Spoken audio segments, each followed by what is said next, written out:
Hi guys, welcome to my channel. As in my previous video, I shared how the steps how you can convert your overseas license into the Australian license. In this video, I will tell you the important points for the practical test, which is called the road test.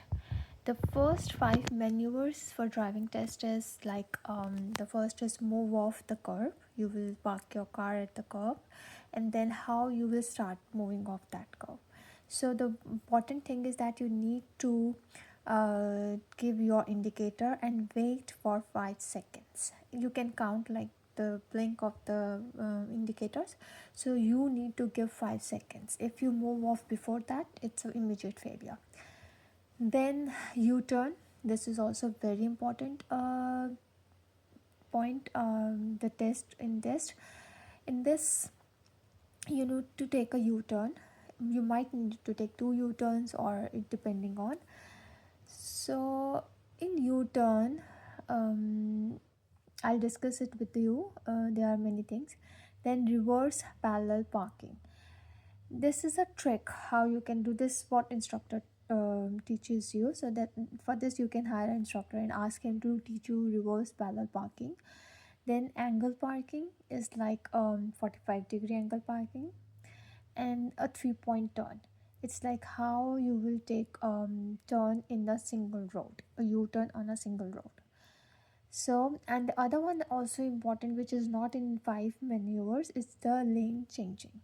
You have to change the lane. Like the instructor will ask you from, like you are moving on a road and he will say on the next red light you have to take right, and you are on the left side of the lane, so you have to lane change, you have to come to the right, and then you have to take the give the indicator, and then you, it's obvious. So this is how the instructor will ask you to do that. Then what are the immediate failure, which is you will not get into the theory test and other things, so which is actually when you are practically driving. Immediate failures, the first is not giving me to ambulance. This happened with me. However, it was raining on my test day, and obviously it was my first test and I was nervous. The ambulance was coming and I thought, let it get closer and then I'll give the way. But you need to be very cautious. You have to keep checking your back mirror, and you try to get side as early as possible. As you hear the siren of the ambulance or the police van, try to get side as early as possible. Then the next is speed limit. Speed limit is if it is 50, 51 is also immediate failure. If it's 60, 61 is also immediate failure. If it is 40, 41 is also immediate failure. So be sure you are checking, you are observing the road, you are observing the speed limit indicators, signs on the side of the road. Whenever you take a turn, like you take a right turn, you take a left turn, or you enter a new road after red light, there are always speed limit mentioned on the left side. So be observant, or observe the road rules, observe the road signs very carefully, because if you cross one, even one like 50 to 51, it's immediate failure. Form one lane. So this is when we turn right, left, or there is like there you are merging in another lane, so there is a sign on the left, form one lane. You have to give indicator, you have to check on the right, you have to check your blind spot, and then you merge. So this is very important point. If you miss it, immediate failure. Parking on utility hole with yellow line on the curb. This I was not knowing, this was not mentioned anywhere, so it's very important. My instructor told me in one of the lessons when I mistakenly parked on that thing. He said it's an immediate failure. You need to, when you park your car on a curb, you need to check there is no utility hole or yellow line on the side of the curb. You cannot park on there. It's immediate failure. Stop at stop sign. You have to stop whether the traffic coming, no, not coming. You have to check. Then there are other things which like slow down at give way sign. I would recommend you need to stop, because sometimes the roads are very curvy. You don't get to see what is coming until unless you get to that point.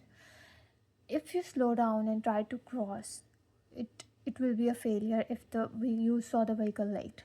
So it's better to stop at the give a sign. It's no harm. It will save you from immediate failure. The next is blocking the traffic by not giving way to the coming traffic to take right turn. This is very important. It is not in the theory test, or your instructor will tell you that like there is a red light and there is a any office or anything on the left, a petrol pump or service is on the left and it has entry.